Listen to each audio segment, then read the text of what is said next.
Hello. Come on in. Welcome everybody.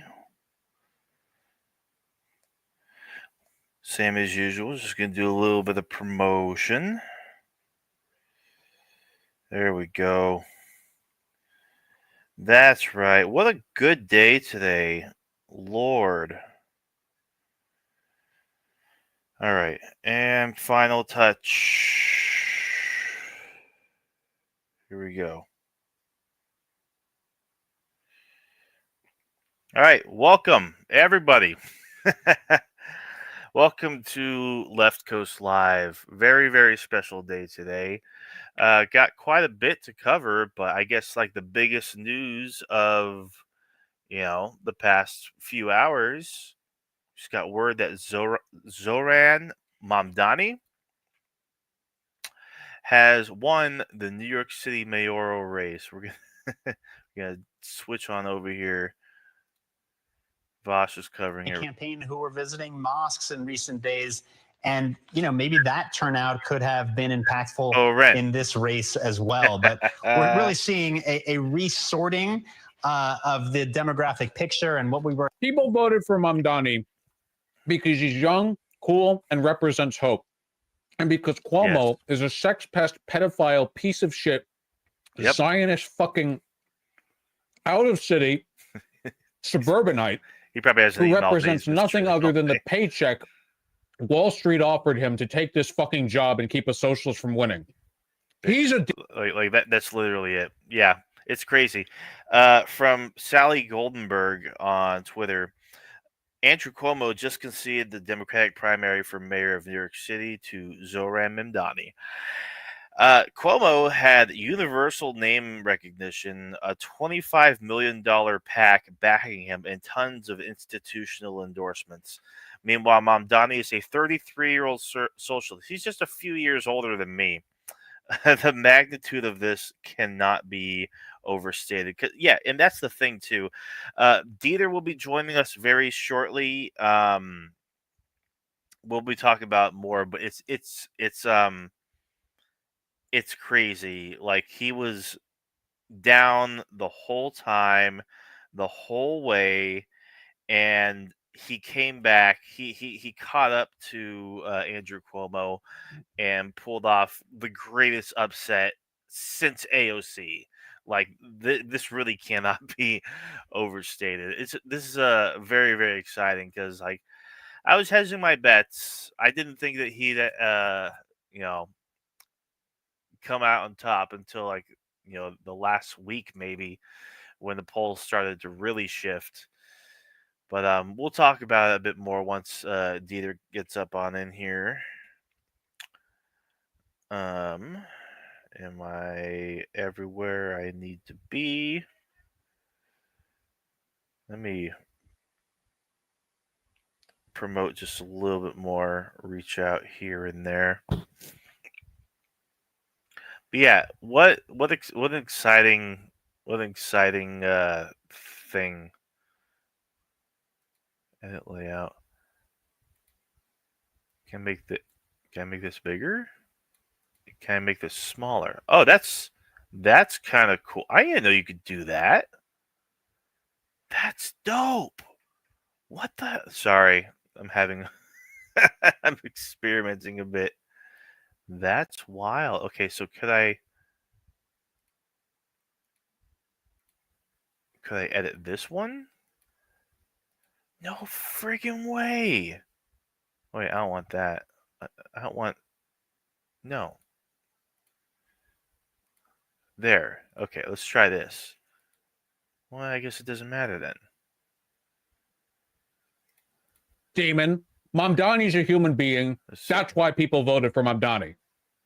We're expecting to see tonight. It'll also be interesting to get a better handle on which way the Hispanic vote went, right? That's something where Zoran Mamdani, it looked, was losing that demographic to Andrew Cuomo by a pretty sizable margin.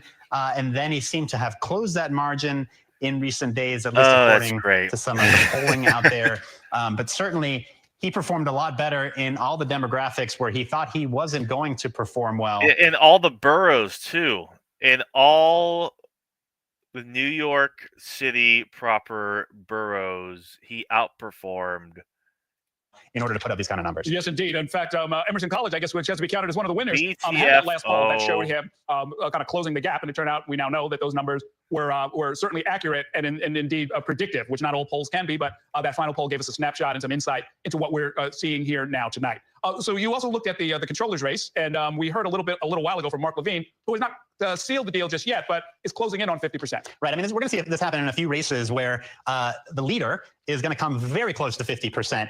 Technically, can't be declared the winner because they will have to run the numbers next Tuesday. But for all intents and purposes, a race like this one, where Mark Levine is at 48% and has a 15-point lead on Justin Brandon, for all intents and purposes, this race is over. And it might be the same situation in a race like Manhattan Borough President. And they thought like the counting was going to take like a whole lot longer to do, because of the whole ranked choice voting thing and whatnot. But no, it's pretty much already called. Like there's no path to victory for Cuomo. I haven't looked at this one in a while. I don't know whether Brad Holm and Siegel is at 50%, 48.8. So here's another one. He's up by 10 points. Do you think Mamdani's not giving the speech yet? Because he's getting like sucked raw by the hottest chicks on earth right now. Like balls deep, anal, no condom. They've got 2 fingers up into him. He's getting he's married, yeah. So they're both celebrating. I don't give a shit. His wife's really hot, yeah. I had anyway, that's probably what's going on. I heard Vosh cover a whole lot of Mamdani earlier, and basically like how we should all crash out if he were to lose, because it would really just signal the end for the Democratic Party. They trotted out Bill Clinton at the last fucking minute for Andrew Cuomo. That's how pathetic they are, And the more and more coverage I've seen of Mamdani as well, the more and more I fucking like him. It's like, oh wow, this guy, he's not only like politically astute and has the right policies, but he's fucking smart and knows how to handle the media, knows how to handle like the difficult questions, maybe even questions that are framed in a dishonest way or that has loaded language and shit. It's been fantastic, and now like he's very likely going to become mayor. On Keith Powers of the obvious very comparisons. We saw it on the debate stage when New York One held our debate just a couple of weeks ago. When you see Zoran Mamdani at 33 years old and you contrast him with Andrew Cuomo, obviously more experienced, would have been the oldest mayor to ever take over City Hall in the city's history. And so the contrast was really stark, and I think was what drove a lot of the interest that we saw in this race, nationwide, international interest. And I think the interest is only going to grow now that people have seen the direction that voters want to go in the city based on the election results. Okay, thanks a lot for that, Bobby. Let's go out to the Zoran Mamdani campaign in Long Island City. That's where Bernadette Hogan is at. Basically the happiest party in New York City tonight. How's it looking there, Bernadette? Hey, Dad. New York City. You know that's right. We did see a huge crowd across supporters New York City. On Mamdani when New York One had up on the board the chyron that says Andrew Cuomo calls Zoran Mamdani to congratulate him. Now, if you look, there's going to be a fucking baby boom among young New Yorkers 9 months from now. It's going to be the first time in modern history that the millennial replacement rate ticked above, or the birth rate ticked above replacement. God. New York City, they better make New York City affordable because they're about to get a bump in its population. Look at the trajectory of this campaign. Right. Free daycare? Yes, please. If you ask me or if you ask anybody about a year ago, if tonight would be a possibility. Primary. I mean, again, you look at the field of individuals, those who are running. He beat Andrew Cuomo. Definitely tonight is something. Andrew Cuomo spent $25 to $30 million on the race, and he was ahead in the polls up until like a few days ago. And Zoran Mamdani, who's 33 and has been just running an unbelievably great campaign, he was just announced the winner of the primary. And so he's basically like guaranteed to win the general election unless Andrew Cuomo pulls a Ross Perot and is like, fuck you, I'm going to run third party and pull votes away from you and shit, which would be the scummiest of scummy moves. Cuomo still, yep, yeah, that old fuck's still alive, getting endorsements from Michael Bloomberg and Bill Clinton and James Clyburn and all sorts of old, decrepit, rich, out of touch motherfuckers. that was unexpected. But if you talk to some of the supporters here, those that have worked on the campaign, those who are progressives, they say that they took some of the lessons that they learned, talking about affordability, about housing, the need for public safety, for education. Yeah, 40,000 volunteers too. And how that really translated to voters in the general election that brought us Donald Trump, his second term in the White House. They said, well, listen, we've got a different vision for this. And what's interesting, Errol, is those conversations are what's going on at the state level as well. Although, again, Governor Kathy Hochul and the state legislature, one could argue, are not as left-leaning, as progressive as Ron Mamdani. But again, we are waiting for him to come out, waiting to hear what he has to say, because he did not get above that 50% threshold in the ranked choice contest. So we still have to see what the mail-in ballots and the outstanding votes still have to come in and be tabulated.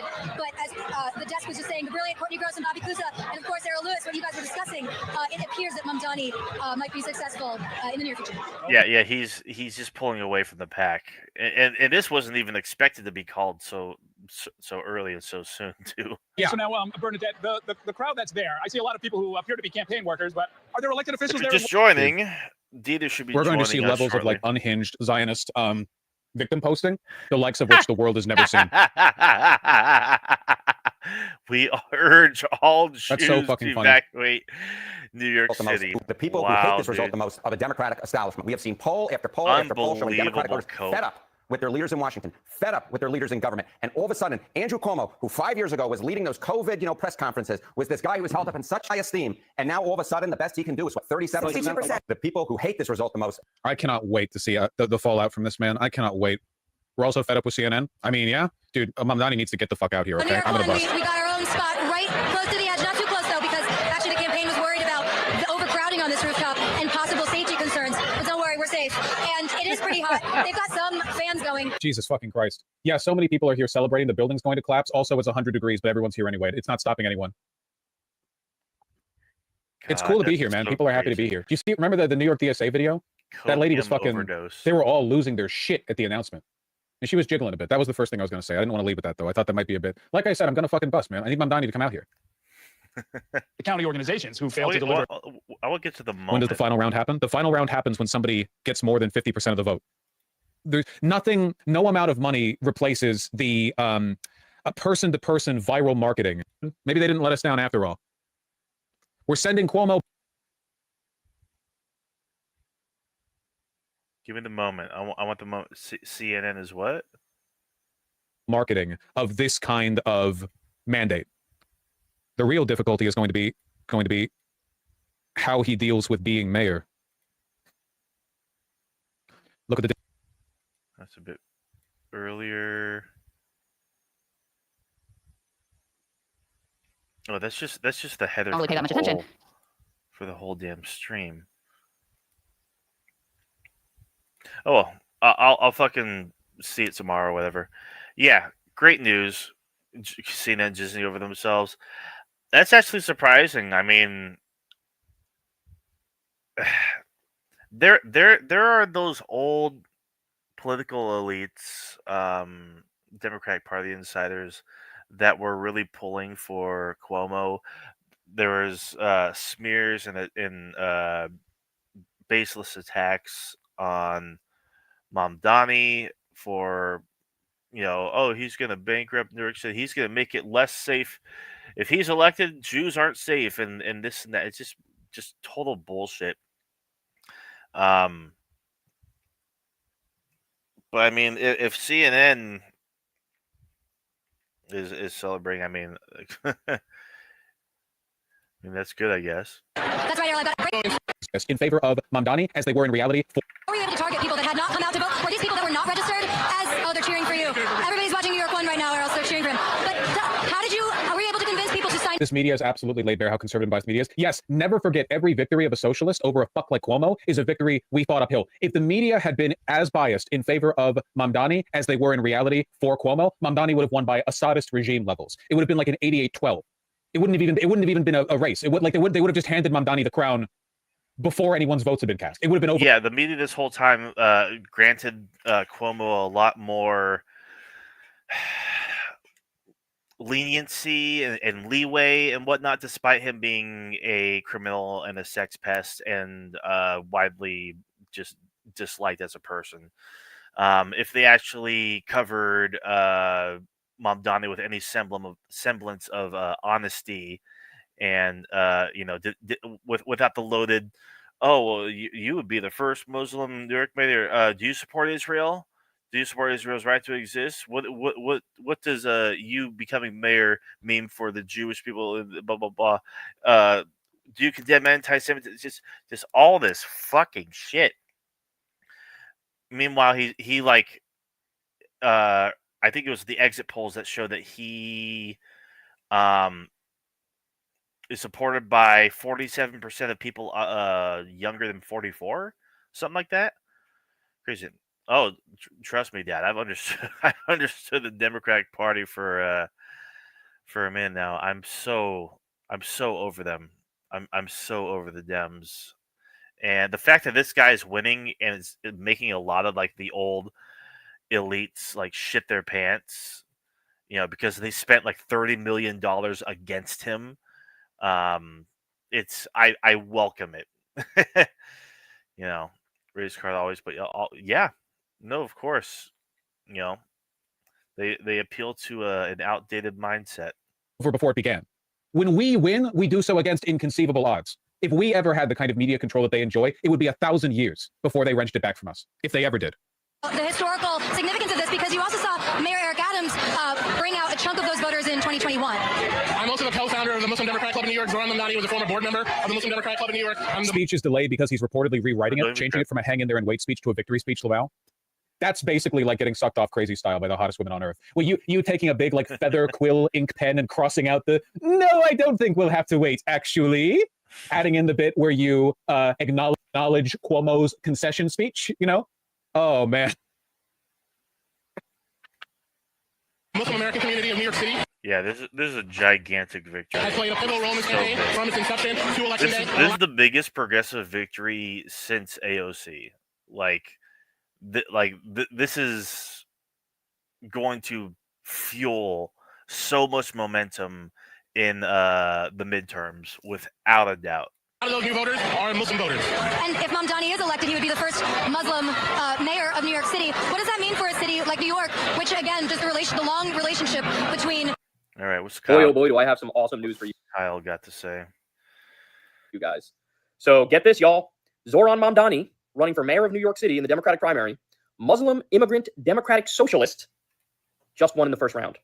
So let me break this down for you and explain to you why it's super important. First of all, literally nobody expected him to win in the first round. Maybe. The hope was... I mean, given the Democratic Party tends to get in the way of progressive victories, like, more often than not, that's also possible. They're going to throw everything they have at any candidates that run as a progressive, as someone who ran with the policy ideas of a Zoran Mamdani or a Bernie Sanders or an AOC. They're definitely gonna rig everything against them as much as they could.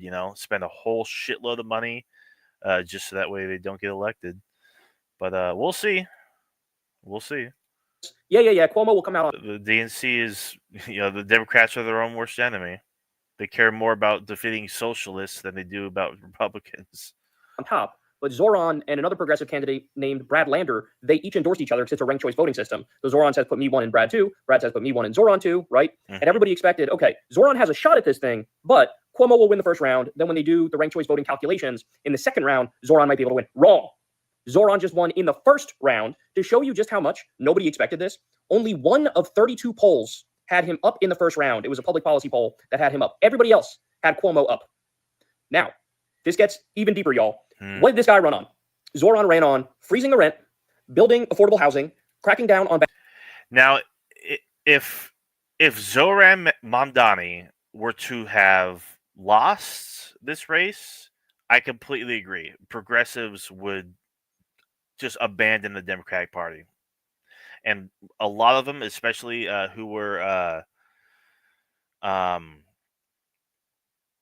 vying for lack of a better term, Mamdani to win, were signaling on social media, like if he doesn't win, I'm done with the Democrats. I'm like, they're like, if Cuomo wins, there's like any hope for this party is dead. you know. And I mean, hope for the party is still very, very faint, but this is a victory worth celebrating.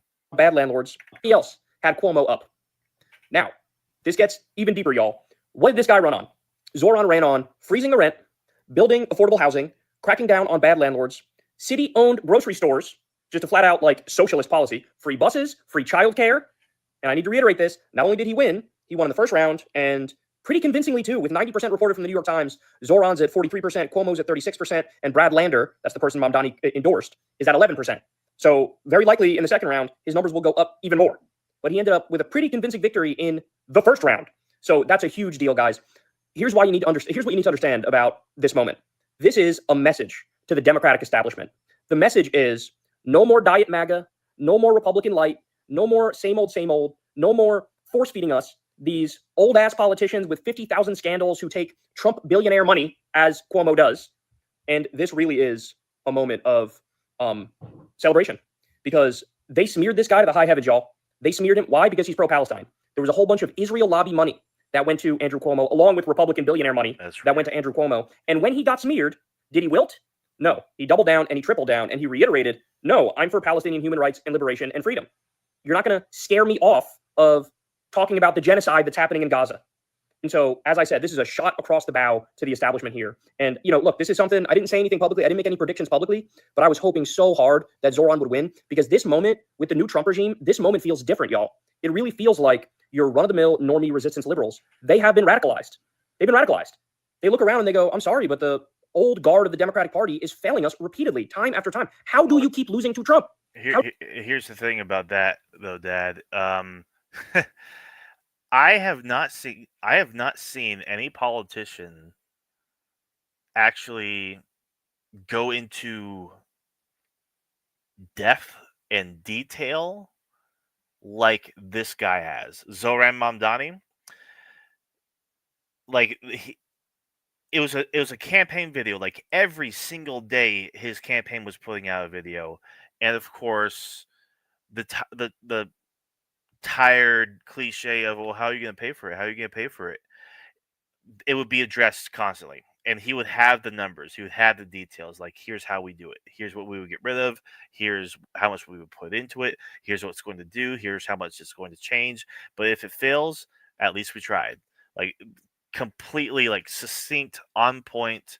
Didn't allow the dishonesty of the questions or the smears get to him. Didn't play like word games. None of that shit.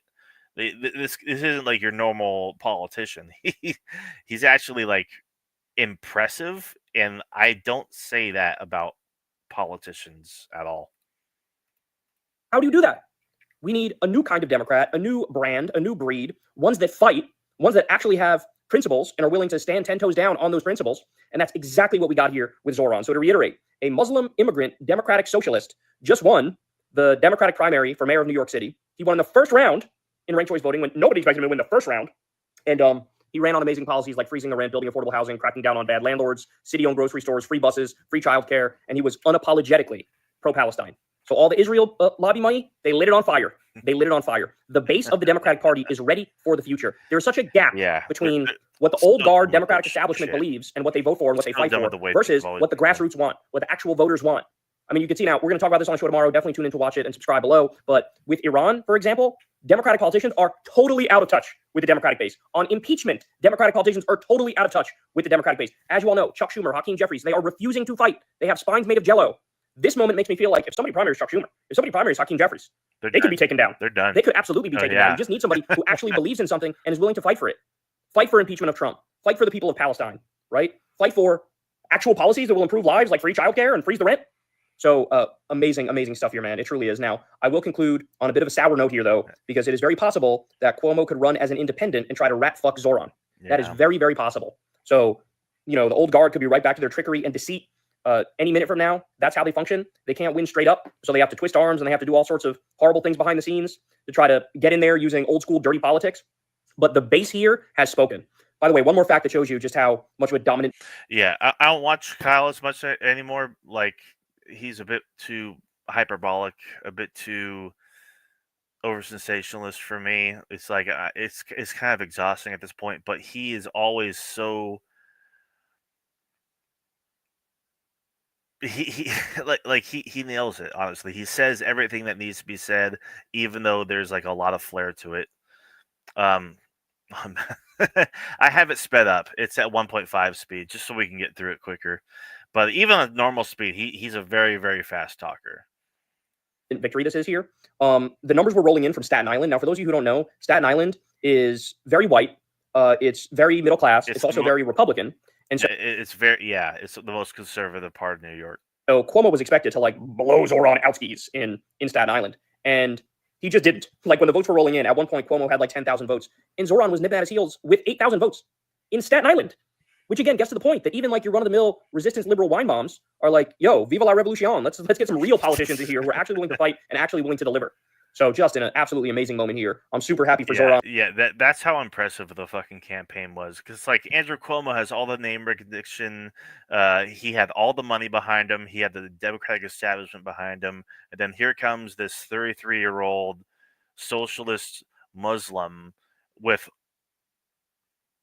40,000 volunteers, a gigantic door knocking campaign. He knocked on 1 million doors in New York City, and all of a sudden, from out of nowhere, I'm super happy for New York City, and it actually gives you a moment of hope for the future of American politics. That the same old neoliberal Democrats who are not willing to fight, their time is coming to an end. They are fucking coasting on fumes, y'all, on fumes.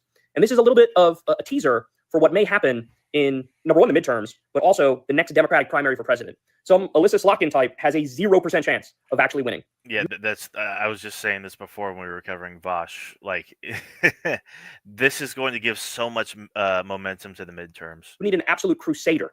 You need somebody who's going to destroy Trump, and you need somebody who's going to represent the Democratic base, which means we are anti-war, we are pro-Palestinian human rights and liberation and freedom, we're for universal health care, we're for free college, we're for raising the minimum wage, et cetera, et cetera. So there you have it, man. Zoran Mamdani. Amazing, amazing. I got so used to the feeling of losing, and to be fair, that's kind of what being a leftist is, right? Like the whole system is biased against you because you actually challenge the system.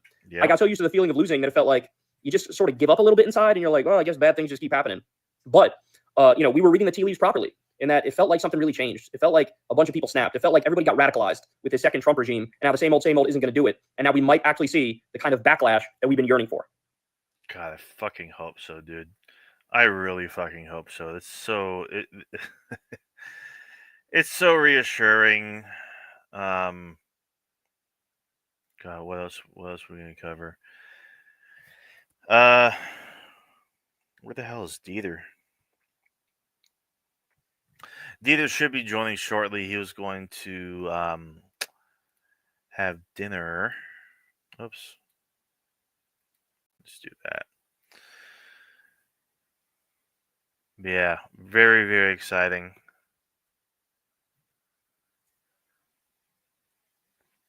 Yeah, Zoran Mamdani expertly answers gotcha questions. Zoran wins. And if they don't see a guy that they kind of want to hang out with, and that's why I have to play hello, Dieter. His rap. Oh, let's do it. Having a shot. A shot sounds nice. I don't want. Excuse me. I don't want to drink tonight, though. I've had enough, leftover wine the last couple of days with mom visiting. Had champagne last night.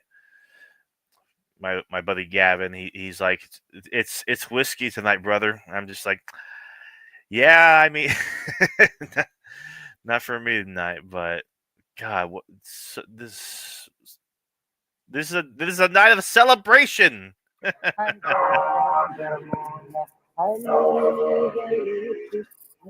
This is amazing.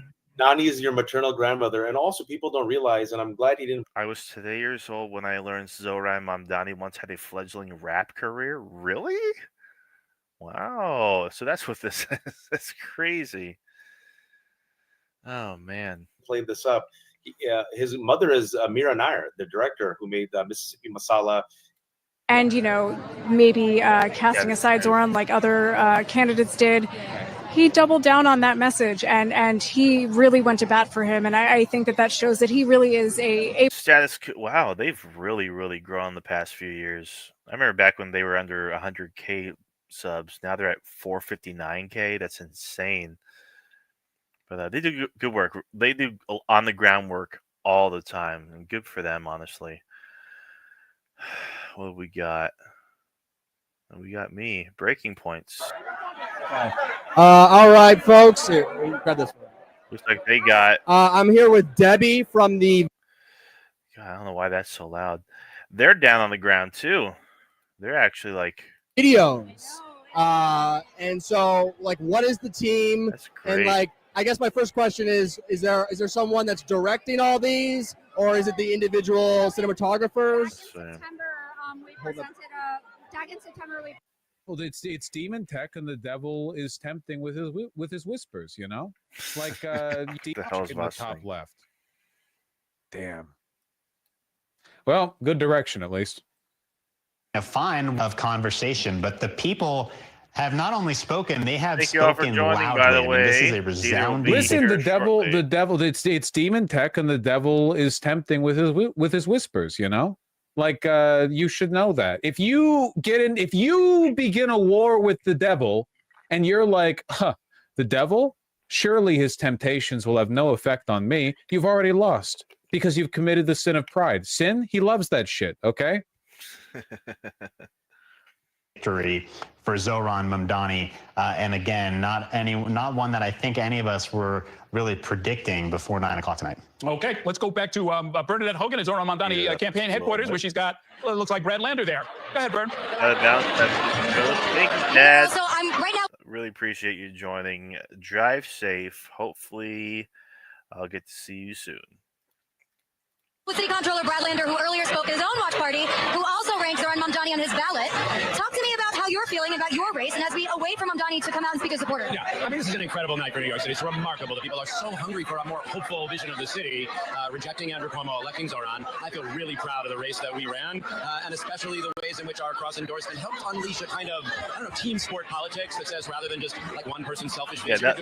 Yeah, that was the real cool thing. The cross endorsement thing due to the ranked choice voting dynamics there in New York. Just to stick it to Cuomo, like, fuck you. You don't deserve to be mayor. You're just loaded with baggage.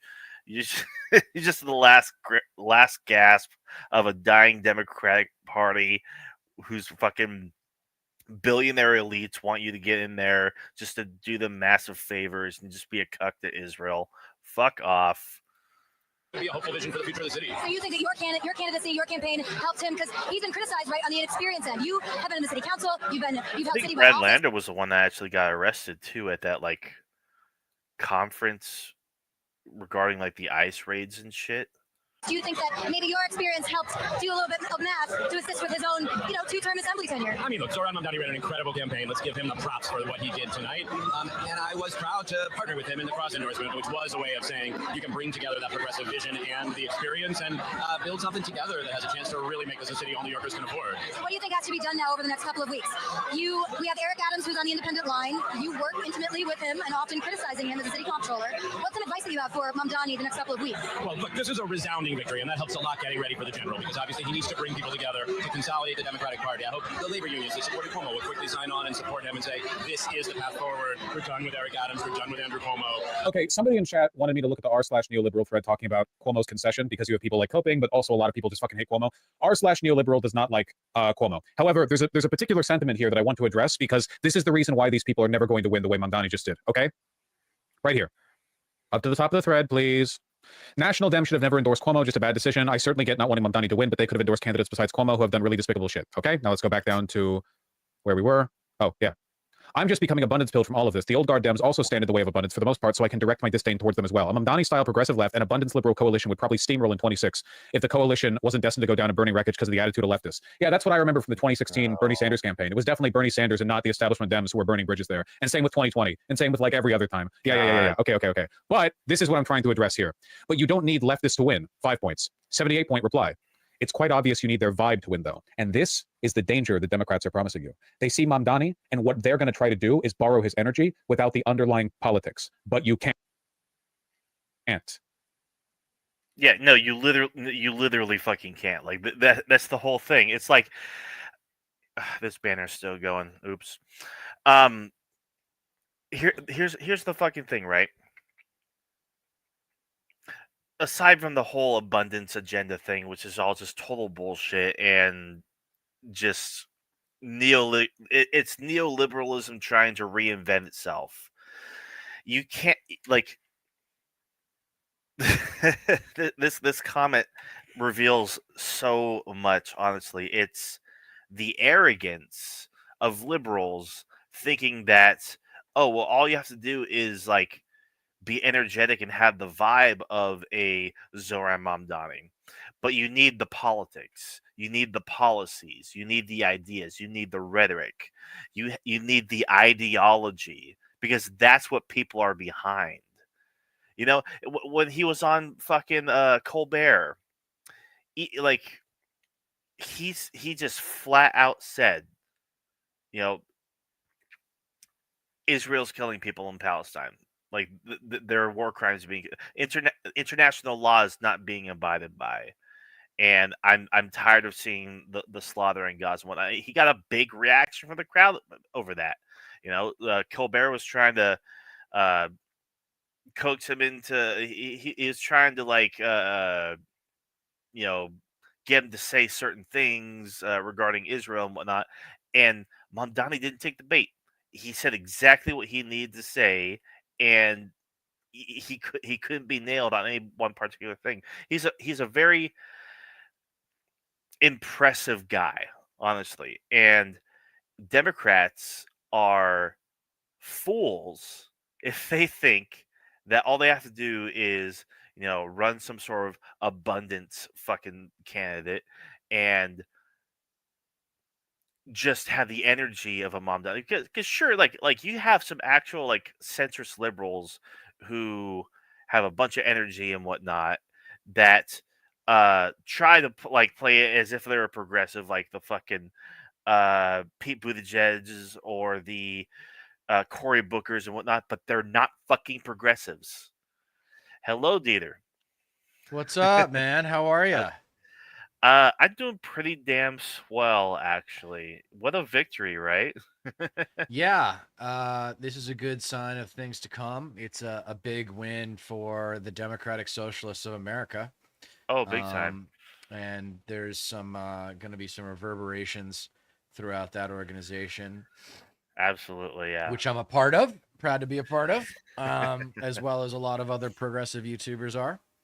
Hold on one second. You talk for a second. Absolutely. Yeah, big win. What else is you see this, here, but your mistake is thinking you can detach the vibes which you like from the policies which you don't like. You're not sharing. You're not sharing, are you? No. Here. Well, I was just you know, basically showing how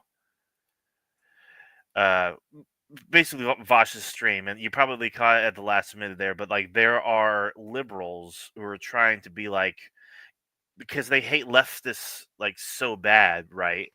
They're trying to figure out how to tie in the vibe and energy of the Mamdani campaign, but not right. I have heard that part. leftist policies yeah, like it's attached bullshit. to it. Yeah, the fake. Yeah, the bad marketing. Yeah. Like he won because he promised shit that people wanted. He's that also people really actually talented. He's also a really talented communicator and a hardworking communicator. He's worked on his craft. I know when guys have done it, when guys and girls have worked on their game, and he has worked on his game. And he's got a great game. Big time. A great game. Very, very much so. Yeah, it's been in recent days. I've actually like learned more and more about him, tuned in, and I can't believe I haven't even followed any of his socials, like because like he just started as just this nobody, and within the last few days, all of a sudden he's starting to catch up in the polls and like be neck and neck with Cuomo. It's just like, oh my god, is this guy actually going to win? What's going on here?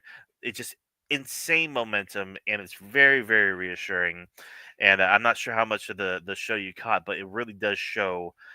Um, this is going to probably like boost. This is going to fuel a whole lot of momentum going into the midterms, especially for any progressive campaigns, for any socialist campaigns, Yeah, for the sure, Democratic sure. Party. I'm more interested in the resonance of the messaging, the macro Mm-hmm. messaging in particular, which was implicitly government is good because people are good. Like Yeah. we've said that before on this show. I like to think we come up with a lot of great stuff that just doesn't get coverage because we're not bigger. But Sure. that really is the great counter to Reagan, and government is the problem. And I think that needs to be counterattacked. It's not good. We're done trying to be like Republicans. Republicans are fascists now. It's time to go the other direction. Yeah. And so, government is good because people are good seemed to be the resounding theme of his campaign. He also did a really good job, I thought, of focusing on problems and solutions and not as much about ideology or explicit labels within the context of ideological conversations. Because let's face it, Joe Sixpack in America doesn't know how to have those conversations at an elevated level. Like, no. When we had Olivia on last week, we were talking about literacy rates and, just the average American just doesn't really respond well to ideological conversations. It's better if you just present things as problems and solutions. That's it. Just stick with Bingo. Yeah. Once you start getting into like the ideological bits and pieces and differences and similarities and tidbits, all that, it just the conversation by design goes nowhere. You need to meet people where they're at. You need to talk about like their issues that they're actually facing and provide solutions and not tie it to any one ideology or mode of thought or what have you. It's like there's a reason why like a campaign like his is so appealing. It's because it does ultimately come down to problems and solutions. And if he has like detailed explanations as to how those will be addressed, it can go a long way. And people are hungry for bold change, and they don't want to be bullshitted about said change. And I think that's where like his campaign especially cut through and resonated so damn well out of fucking nowhere too. This is such a big victory. It's like probably the biggest progressive victory people since say out of AOC. nowhere. I don't know. I mean, I think the DSA helped him a lot. No, but sure. His talent really, I think, got him in front of the camera. His name got him in front of the camera. And I was talking on another channel about this earlier. If you have that look and you have that name, then you better be an A+ communicator and be on point with your data. And he's also got the fire. He got that great great video of him going after Holman. But really, the case study for me of New York City now is going to be interesting, assuming or hopefully, things go the way they should and Zoran becomes the next mayor. All politics is local, right? We've talked about it before. Well, here we go. Yeah. This is the mayor of a city, the mayor of the city. Yeah. Right? Yeah. This city's got plenty of money. They got plenty of money. So you can't come up with that bullshit of how you're going to pay for it because it's New York City. Bingo. And you got some prime taxpayers in that island. Yeah, and those boroughs, I should say. Yeah, and a lot of the wealthiest ones threw a lot of money at Andrew Cuomo just to not see Mamdani come away with a victory. And when I say like, this victory like just came out of nowhere. I mean, if you're in leftist circles, it's not too much of a surprise because this is the shit that we've been hounding away at, policy wise and I guess to a lesser extent ideology wise for years and years now. But now you actually have this guy with the talent and the chops and the speaking capabilities, the ability to get these ideas across and present it in a way that's so easily digestible. You know, that in particular, I think, is not as common as we would like it to be in politics today. Yeah, I think so. When like saying that he came out of nowhere, I think in that regard, like just the skills that he has to not only deliver clear, distinctive messages to the electorate, but also have it be the correct ones that people actually believe in, that people have been begging the Democratic Party to get on board with for years and years now. This can go a long way. So, like, Yes. people really do need to take after him for damn sure. Yeah, I mean, he's a lot of the things that we've talked about wanting to see a competitor first. Yes, yes, exactly. Someone that hates losing, hates MAGA, and hates incrementalism, and wants to do big things. It's not complicated. I think, you know, people are going to, I'm, you know, working for the DSA now is like, got me just still wrestling with the word socialism.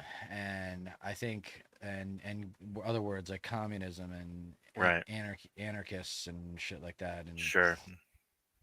It's like, dude, this is just, the U.S. grew up a little bit tonight and got real with that we've had socialism in this country in the form of Social Security and Medicare and Medicaid for, 60 years now. So exactly, let's be, and those are the most popular programs in government. So exactly, let's get real with what the relationship between government and citizen should look like. And he's an impressive guy. I hope he doesn't get ambitious. I hope he just stays in New York and becomes like a 10, 20-year mayor there. That'd be fantastic. I mean? That's what I'd like to see him become the political establishment in New York City. That's what I want. I want that would be continued huge success because he needs to be. Yes. As soon as he fails, if he fails, then progressivism takes a hit. Yeah. Yeah. So he definitely needs to. And I just don't want him I don't want him doing the Obama thing, Sure. Yeah, exactly. Thunderbird, thanks for joining in. People have gotten a taste of true Republican power at the federal level and want to punch the fascists. Democrats need to pay attention and run left of center if they want to sweep both houses in 2026. Completely They're not going to sweep both houses in 2026. They're only going to get the House. They won't get the Senate. Yeah, I more than likely, yeah. But it'll be something though for damn sure. Yeah, it's too bad he didn't get over 51%, so he could just won it all tonight. But that's okay. Right. I wasn't even expecting it to be called this early, too. I mean, even putting aside just the insane amount of money put into the Andrew Cuomo campaign, and it's just pathetic that he was even running. Yeah, no, of course. New Yorkers should be fucking ashamed of themselves, or anybody that helped make Cuomo become a nominee in this race. You ought to be ashamed of yourself. You embarrassed your state and your city with that shit. What are you doing? Andrew fucking Cuomo after he makes that many fuck ups? Yeah. Like this is not this is not Bloomberg here. This is not like a guy like that. This is a product of the establishment that's been around forever, had a million skeletons in his closet. Yeah. Like, of course Mamdani won. Like he won a lot of votes because Cuomo was in the race. Exactly.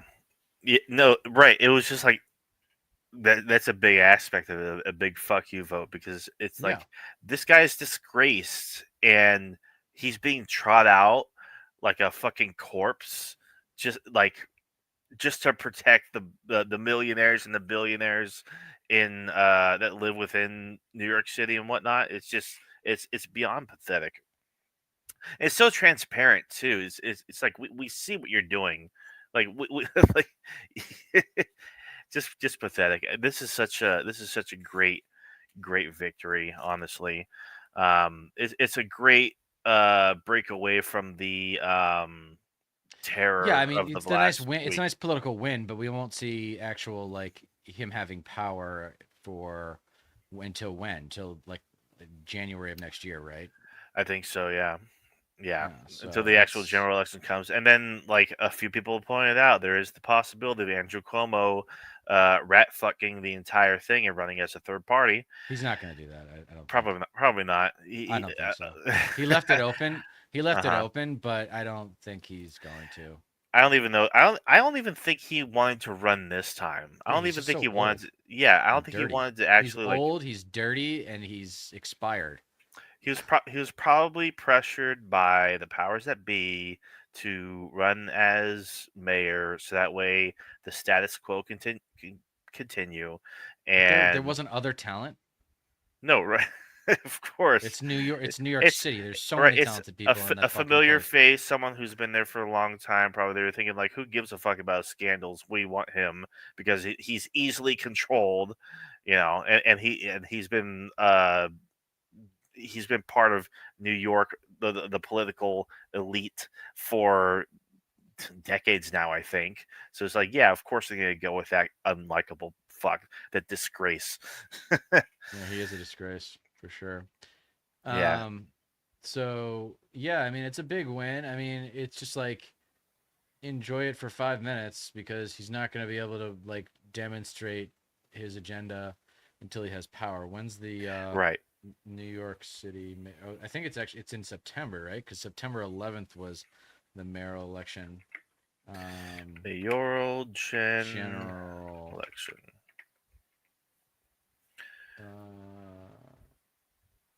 Looks like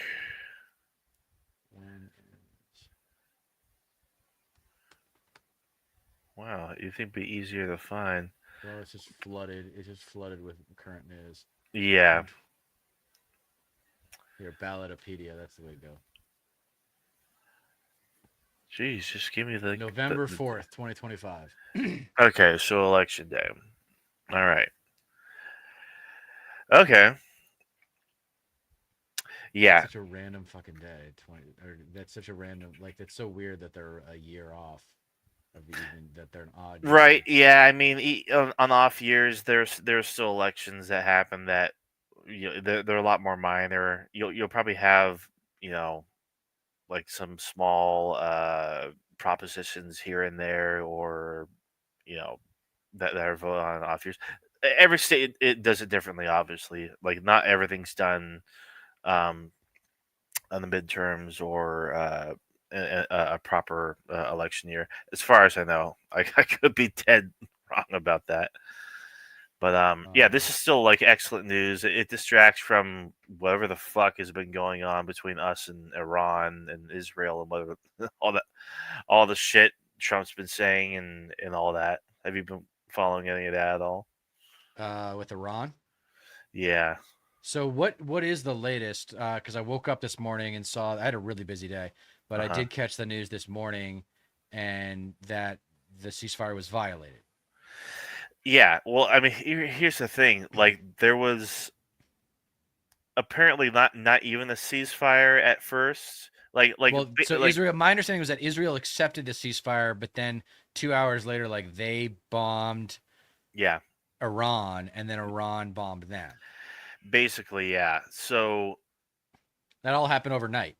Yeah, what happened was obviously we struck Iran and we did the bunker buster bombs and shit, right? And dropped a shitload of them at 3 different sites in Iran.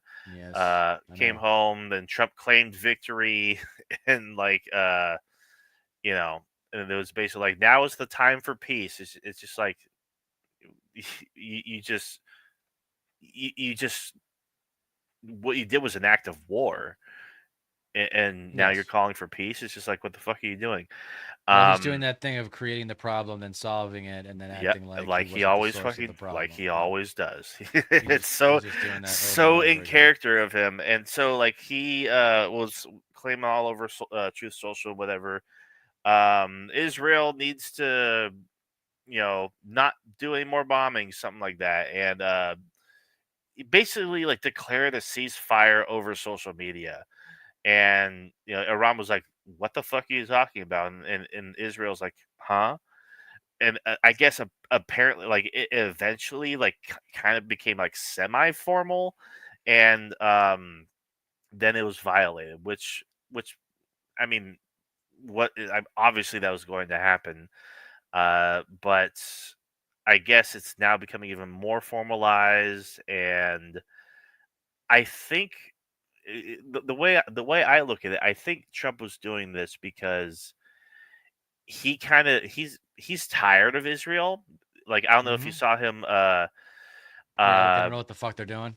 Yeah, like Yeah, I saw fucking that. dropping the F-bomb on C-SPAN outside the helicopter. It's just like, so he's not happy with Israel because he knows that they're playing him for a fool, and like Yes. just like No, I mean, I've been leading saying around. it. I've been talking to my high school friends about it, and it's just like, yeah, Israel makes the mess, and then they expect the U.S. to come in and clean it up. Exactly. They create they think they're invincible because they got their big bad bully friend, the Yeah. U.S. that's ready to come in there and drop the hammer whenever they need it to be dropped.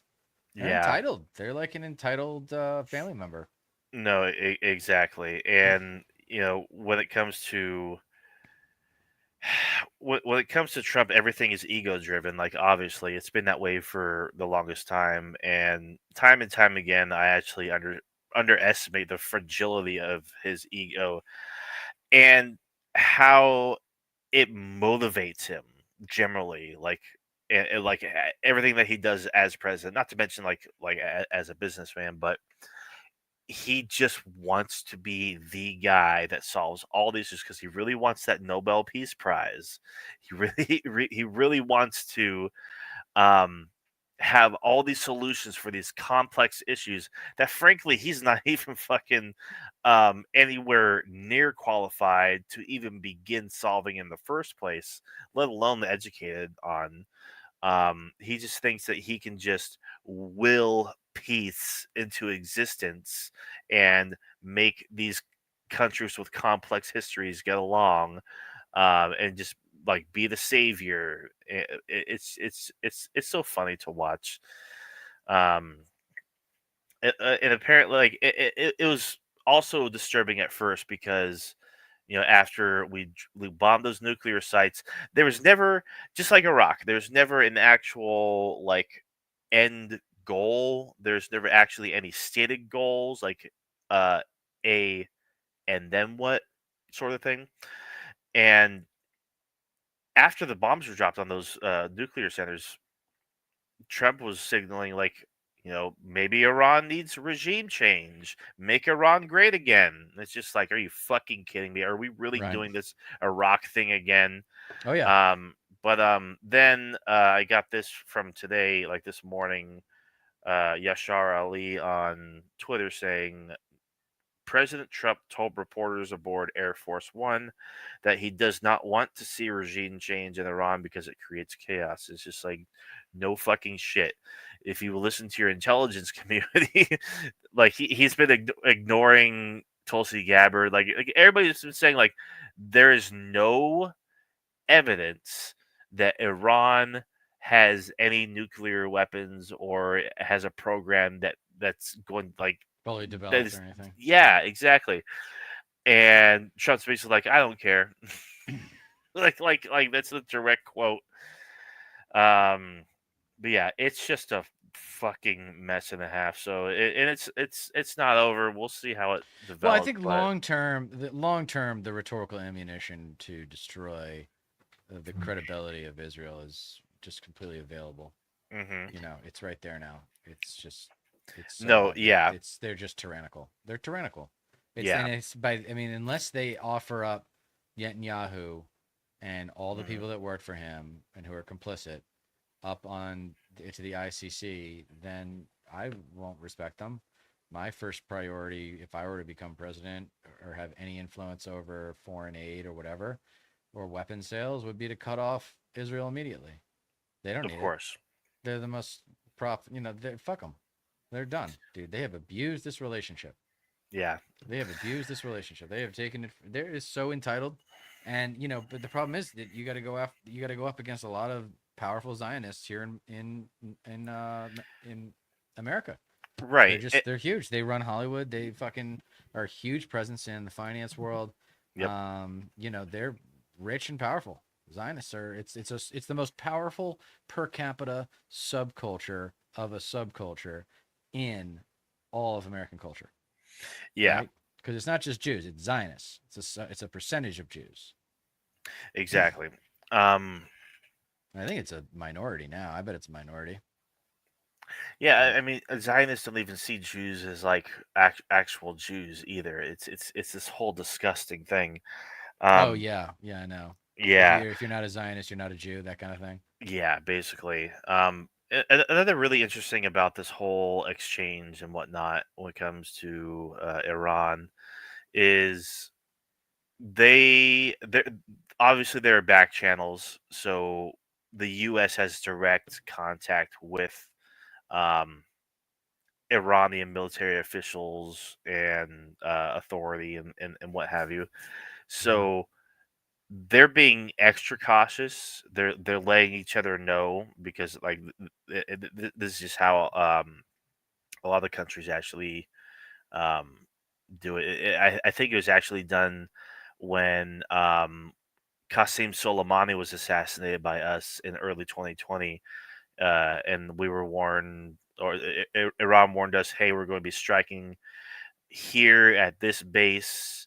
Um, it's just basically warning us, and I guess that's been happening this time too. You know, uh, we warned them ahead of time. We're going to be striking this base, and this base, these nuclear centers and whatnot, and then Iran tells us, "Oh, well, we're going to be hitting here, here, and here."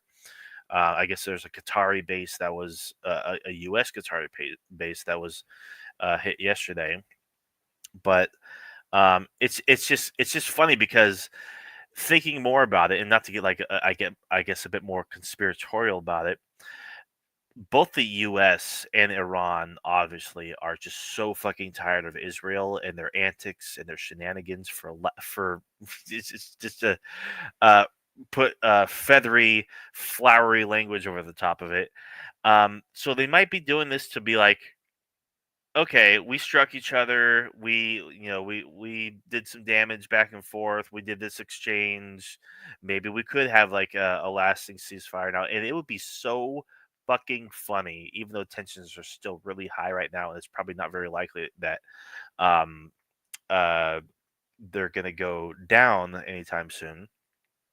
It would be so funny if the U.S. and Iran got to like to establish like a lasting ceasefire and included Israel in it, just to like put a cork in Israel's ambitions because they want Iran, they want regime change, they want to achieve the greater Israel and shit, and so they would look like the jackasses in the region, which they already fucking do, if they were to further escalate unnecessarily. Which, if you know Israel, they sure love to fucking escalate. So we'll see.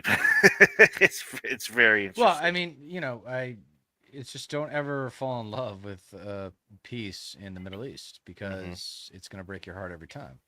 It's just a matter of time before that part of the world blows up in military conflict in some way, shape, or form. It is a simple matter of time. It is not a well-organized area in terms of the distribution of power and resources. And that means that you've got tyrannical governments that the people hate, but are kind of powerless to reorganize. Yeah. And it's a real shame. It's a real shame. But that, I will say, in just about every other culture in the world, and every other regional culture in the world, there has been significant progressive change in those areas, including America. Like, big time. Yeah. But the Middle East has a superlative commitment to tradition and the old ways, and the what do you call it? The details of their text and the rules. They're obsessed with the rules. Yeah. And it's just something that, like, in this day and age, I just can't respect. I just can't really respect, like, the royal families, and the women can't drive and can't vote, can't own businesses. I mean, it's not the case everywhere. It varies depending on what country you're in. But in general, and then also too, the backbone of their economy is fossil fuels. So they have literally been, the less power that part of the world has, the better. Yeah. I don't trust them with power and money, and they have a ton of power because they have a ton of money because they have a ton of oil. Yeah, exactly. And it's fucking annoying. And it's it's really annoying. Like, and then you got Israel in there picking fights with everybody since the fucking 70s. And, we're just supposed to fucking sit here and not slap the kid up. Like, stop picking fights, motherfucker. I'm not going to bail you out every time. You're going to get your ass kicked one of these days. Yep. Yeah. No, I think antis. No one has. I was asking a previous stream. No one has used the label anti-Zionist. This is a good conversation. No one has yet used the point of the label. Saying something like, "I am an anti-Zionist. I love Jews, but I hate Zionists." Because look at what has been done in the name of Zionism. Bingo. Look at what has been done, and you can turn a blind eye all you want. You can call me an anti-Semite. See, that's the thing. And so one of the guys responded was like, "Yeah, I think that's probably a Jewish American's right to make that point. He's probably the best person to make that point, and he's not wrong. But I still think a straight white wasp would be totally like." Okay. Yeah. Calling himself anti-Zionist. I don't think you need to be a Jewish American to make that point. Of course, because things are so bad. Yeah. And how many like we got to come up with like a Jewish progressive to dish out that label? Right. Like, no, I want to be. People say Zionism as if because it sounds cool, right? Remember the Matrix and there was Zion. I'm a fucking Zionist. Grow up. No, I am an anti-Zionist because, and I'm not anti-Jewish. I'm anti-Zionist. Israel has and committed genocide, has a track record of picking fights with their neighbors, and I have had it. I think it's a waste of time and money, and I'm just not going to respect it anymore. I'm just not going to waste my time arguing with people anymore. Right. Because you just can't defend it anymore. You can't. Yeah, and Zionism is an ideology, like period, end of the story. They're trying so hard to conflate Zionism with being Jewish or, the hate crime laws that we have, and how they relate to attacking the biggest pussies Jewish in the history people. Of the course, biggest pussies the in the history ADL, of the country. of course. All they do is call anti-Semitism, even if they get criticized. That's like a minority. That's like a minority or a woman getting criticized in like a classroom and be like, you just don't like women, or you just don't like black people. Right. Like, I mean, it's just like any criticism. Yeah. I'm telling the principal on you, teacher. Right. Like, fuck you, grow up. No, of course. Pussy. Going back to Iran for a second, I think there is value to tradition generally, in like especially if you have a country with a rich history and a culture, that's fine. Like tradition,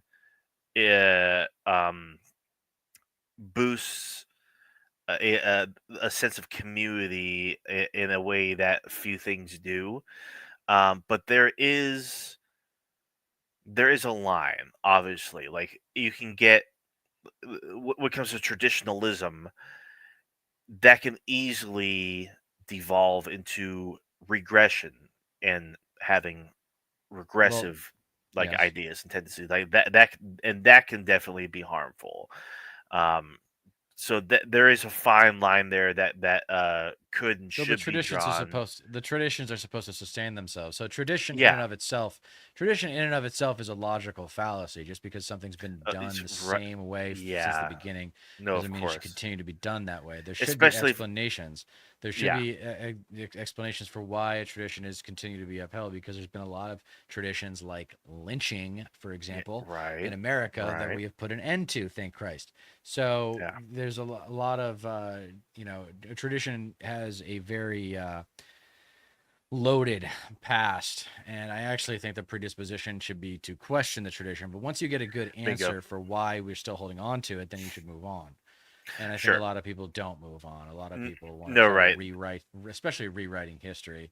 They really want to. People really want to rewrite history and act like the U.S. hasn't been a complete piece of shit, over and over again. Right. Yeah, and not to mention, like, there obviously there is definitely harm when it comes to a lot of traditions that are held, and so examining what's good for the overall health for a culture or society, and like examining it without a bias, being approaching it from an objective viewpoint, can go a long way, because like sometimes you'll come to find out, oh wow, this is actually pretty regressive and harmful, and we shouldn't keep doing this, or hold these ideals just because we have for hundreds, if not thousands of years. Yeah. Right. Yeah.